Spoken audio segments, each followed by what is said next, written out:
చలికాలంలో రెగ్యులర్‌గా చేసుకునే కర్రీస్ అస్సలు తినబుద్ధి కావు కదండీ! వేడి వేడి అన్నంలో ఏదైనా పికిలేసుకొని తినాలి అనిపిస్తా ఉంటది గదా!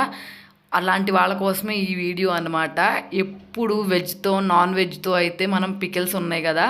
నేనైతే స్పెషల్‌గా ఎగ్గుతో అంటే కోడిగుడ్డుతో పికిల్ అయితే చేశా అండి.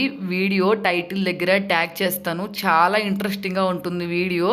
పికిల్ టేస్ట్ కూడా చాలా బావుంటుంది. ఒక్కసారి రెగ్యులర్‌గా తినే పికిల్స్ కానీ, రెగ్యులర్‌గా కూరలు తిని తిని బోర్ కొట్టినప్పుడు గానీ, డిఫరెంట్‌గా ఉండటానికి ఈ పికిల్ అయితే ట్రై చేయండి.